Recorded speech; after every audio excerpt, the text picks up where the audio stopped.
그죠? 네. 뭐 이제 이렇게 해서 인지증이라고 쓰는데 뭐 요거를 일본말로 표현한다면 닌지쇼라고 얘기한다고 그러더라고요. 닌지쇼. 그런데 일단 우리가 치매를 공부하러 왔잖아요. 그리고 치매를 공부하러 왔는데 우리가 과거로 한번 돌아가 볼까 그러는데 예를 들어서 타임머신을 타면 과거로 돌아갈 수가 있잖아요. 그러면은 옛날 로마 시대로 한번 가볼까요? 로마 시대는 기원 전이죠. 기원 전이래요. 그래서 제가 그 책을 보니까 한 527년 이게 기원 전이잖아요. 기원 전 AC라고 그래. 근데 BC 기원 후에 500년 요 1000년 동안이 로마 시대라고 얘기하더라고요. 그게 길었어요. 로마 시대가. 근데 로마 시대가 그 당시에는 로마 제국, 로마 왕정, 그리고 로마 공화정이라고 하는 표현을 썼잖아요. 1000년 동안. 그래서 그때 뭐 예수 그리스도가 뭐 이렇게 내려와서 뭐 엇박을 받고 막 그랬다고 그러는데 그 당시에 제가 왜 로마 시대 얘기를 하냐면은 그렇게 오래된 그 기간에는 인간의 수명, 평균 수명이 몇 살이라고 생각하세요? 그 당시에는? 30년, 40년. 어휴, 야, 아니 처음에 맞았어. 30년이었잖아 처음에. 40년은 아니고 30년 가까이 돼. 정확하게 말씀을 드리면은 한 28년 평균 수명이 그랬대요. 아 이거는 뭐 옛날에 그 성경이라든지 그 역사 거의 다 나오는데 28세. 뭐 지금 생각하면은 말이 안 되는 숫자예요, 그죠? 28세. 그런데 그 당시에는 옛날에는 그 뭐 전쟁이 많았잖아요, 그 당시에. 전쟁이 많았고 이런 재해, 질병에는 뭐 콜레라라든지 장기부스라든지 홍역이라든지 뭐 여러 가지 페스토병이라든지 그런 게 많았다 그러네요. 그리고 영유아가 많이 죽었대요.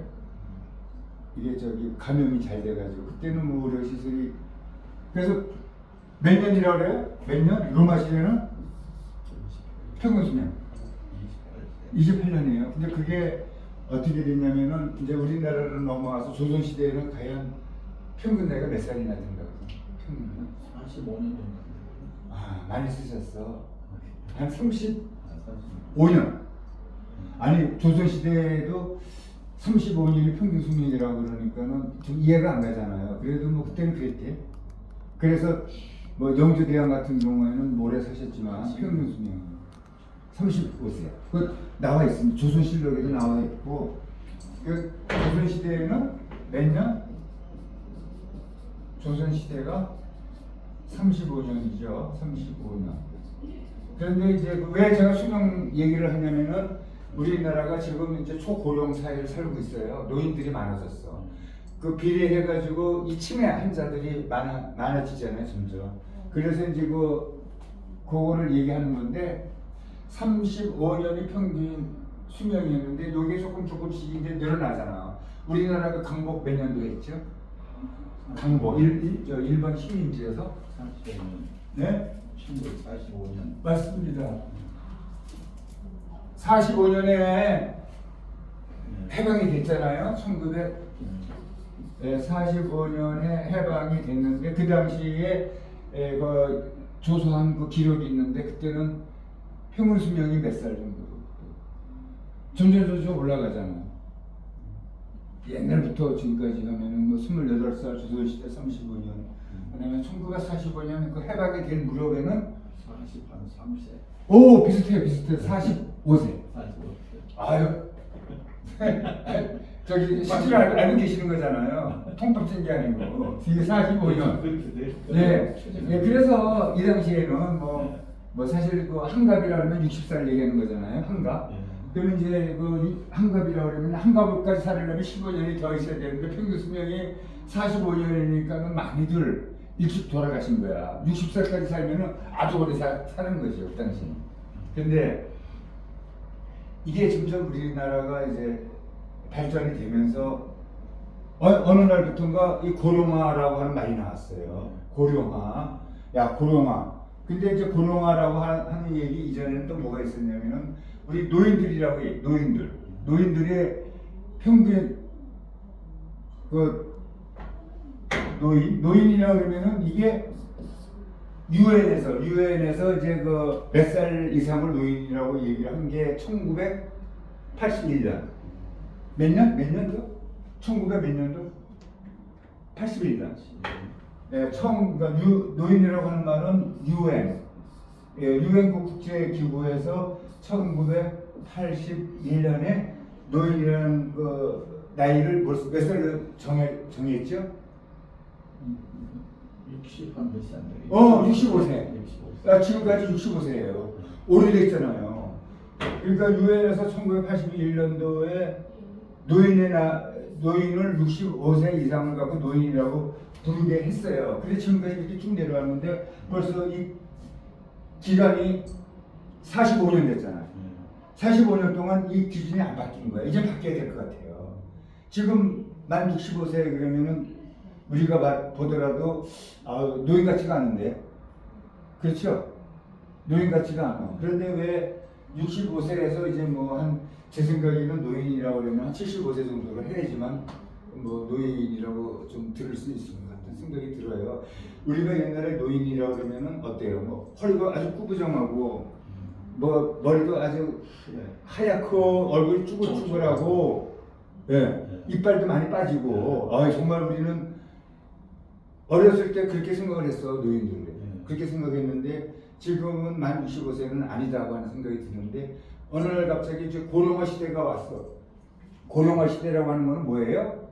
우리나라 전체가 조금 이제 늙어간다는 얘기잖아요. 그게 왜 그러냐면은 출생아보다는 노인들이 점점 많아지는 거야. 그래서 이제 고령화 시대라고 한 게 몇 년도에 했냐면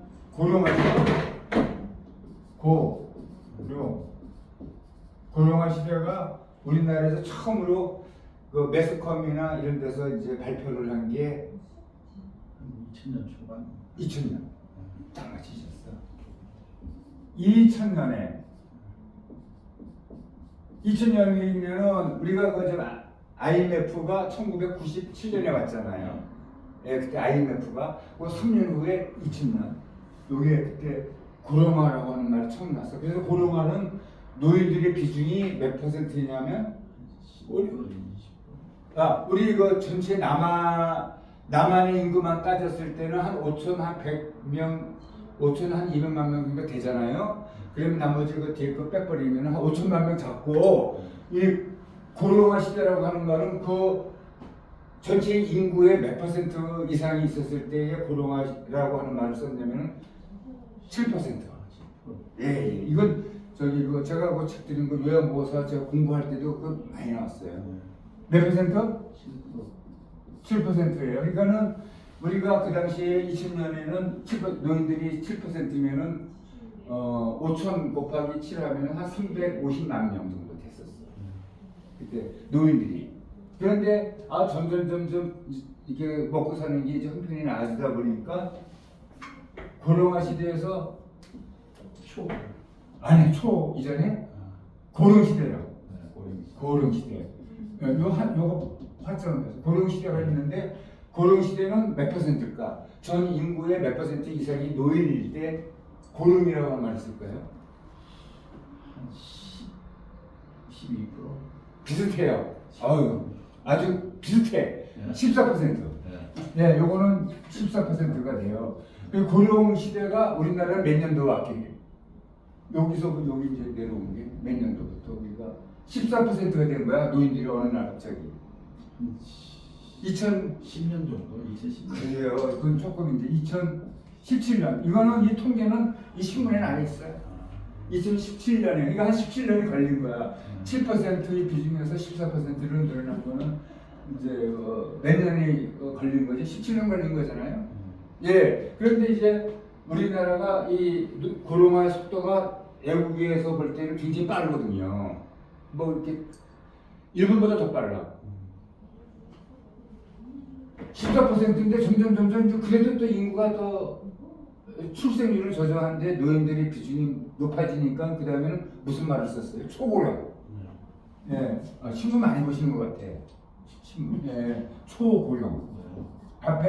고령 앞에 초가 붙어.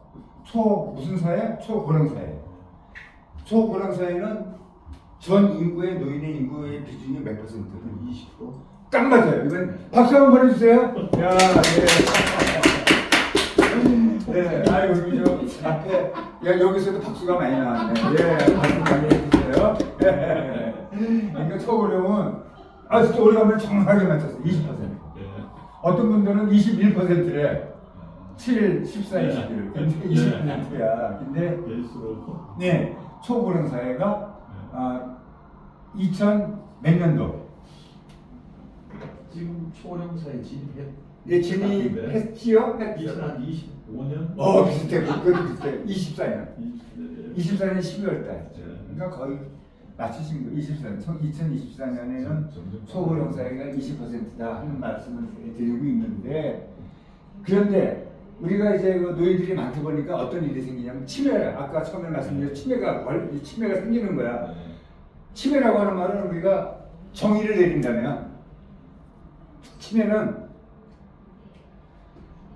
정상적인 생활을 해오던 사람이, 그죠? 정상적으로 생활을 해오던 사람이 어느 날부터 인지 기능이 떨어져서 기억력, 판단력, 뭐 인지 능력이 떨어지고 그래가지고 정상적인 생활을 수행을 못할 경우에 그걸 가지고 뭐라고 그래요?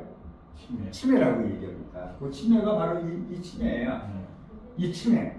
그런데 우리가 점점 나이를 먹어가면서 어떤 때는 이제 기억력이 조금씩 이제 떨어질 때가 또 있어요. 정상적인 사람들도 그렇잖아요. 야, 그럴 때는 이거 내가 치매가 아닌가 걱정하는 분들이 많은데, 이 치매하고 이 기억력 저하하고는 큰 차이죠. 예, 그게 뭐냐면 치매는 일단은 자기가 하는 행동에 대해서 뭐가 뭔지 몰라. 예를 들어서 이제 기억력 저하라고 하는 거는 우리가 보통 이제 나이를 먹으면서 기억력이 좀 떨어지는데, 내가 친구하고 저기 종로상가 탁골공원에서 12시에 만나기로 했는데 어떻게 하다 보니까 깜빡하고 못 나갔어. 그럴 때 그 친구가 전화 올 거 아니에요? 야, 너 오늘 뭐 12시에 만나기로 했는데 왜 안 왔어? 이렇게 물어볼 수가, 전화가 올 수 있어요? 그럴 때 맞아. 내가 그거 깜빡했다. 그럴 때는 이게 치매인가요? 기억력 저하인가요? 기억력 저하. 맞아요. 기억력 저하야. 대답을 시원하게 잘해주시게 내가 아주 기운이 나네. 기운이 나. 아니, 왜냐면 어떤 때는요, 한 10명, 20명 앉아있는데도 아무 대답이 없어. 그래서 답답해요. 근데 시원시원하게 아주 대답도 잘해주시고 또 분사치까지 또 하네. 그래서 만약에 이거 치매 걸린 사람은 야, 오늘도 낮에 12시에 뭐 우리 그 종로상가 탁골공원에서 파고다공원 거기서 만나기로 했는데 왜 안 나왔어? 그러면은 또 치매 걸린 사람은 뭐라 그래요? 난 모르겠어. 그냥 몰입을 내미는 거야. 나 그런 적 없어. 그건 치매예요. 아까 말씀해 주신 기억력 저하는 미안해. 정말 내가 깜빡했다. 그건 저거죠. 그래서 이제 예를 들어서 이제 그런 게 치매하고 기억력 저하고 이제 구분이 돼야 되는데, 보통 치매라고 하면은 무슨 치매가 있냐면 얘기 많이 들어보셨죠? 알츠하이머. 네, 알츠하이머. 근데 치매에 대해서도 관심이 많으신 것 같아요. 관심도 알츠하이머 잘 모르는 분들도 많아요. 여기 한 10명, 20분 계시면은 절반은 잘 몰라. 그냥 치매에 대해서 이제 치매 하니까 여기 궁금해서 이제 오신 분들도 많이 계시거든요. 지금까지 그랬습니다. 알츠하이머는 사람 이름이에요. 독일 의사의 이름인데 1907년에 오래됐죠. 그 당시에 이제 그 독일의 그 신경정신과 의사인데 뭐 어떤 그 아주머니를 이렇게 했는데 특이한 병이야. 그래가지고 도저히 모르겠다고. 그런데 이제 그 아주머니가 자기가 죽거든 자기 뇌를 해부해가지고 좀 연구 좀 해달라고 사전에 부탁을 해서 돌아가시고, 그걸 이제 뇌를 쪼개가지고 했더니 일반 뇌하고 좀 틀린 점이 많아. 그게 사진으로 나와 있어요. 근데 여기는 좀 사진으로 못 보여드리는데 하여튼 그래. 그래서 그래서 그때부터 알츠하이머라고 하는 병을 알게 돼가지고 그 의사의 이름을 써가지고 알츠하이머라고 얘기하고 있는데, 그러다 보니까 알츠하이머가 이게 전 치매의 한 70%예요. 의사들이 얘기해요. 그렇게 보고가 되어 있고 몇 퍼센트? 70. 예, 70%래요. 그러면 그 알츠하이머 말고는 또 무슨 치매가 있을까? 뭐 파킨슨병이라든지 그다음에 뇌소체. 담배 안 피우시죠? 예. 예, 그러니까 담배 피우는 사람들은 이제 또 흡연으로 인해서 치매도 걸리고 또 혈관성 치매 뭐 그런 것도 뭐 많이 있겠죠. 그리고 이 치매라고 하는 거는 이 단백질이 많이 쌓이면 이 신경이 제대로 이게 원활해지지 않는다고 그러네요. 그래서 뭐 베타 아밀로이드라고 하는 단백질이 있대요. 네. 베타 아밀로이드 베타라고 하는 단백질이 쌓이고 하다 보면은 그 뇌에서 이게 신경 전달이 제대로 안 돼가지고 이제 그 치매에 걸릴 확률이 많다. 그리고 치매는 바로 생기는 게 아니고 그 10년, 20년 전부터 누적이 돼요. 누적이 되는데. 그래서 우리 이거 동네마다 뭐가 있어요? 치매 뭐가 있어? 치매 안심센터 안 가보셨죠? 예. 치매 안심센터 한번 가보셔요. 아니 정상적인 사람들도 가서 해보면은 정상이다 그러면은 얼마나 기분이 좋아. 기분이 좋죠. 아, 근데 동네마다 있는 모양이네. 동네마다 있어. 보건복지부.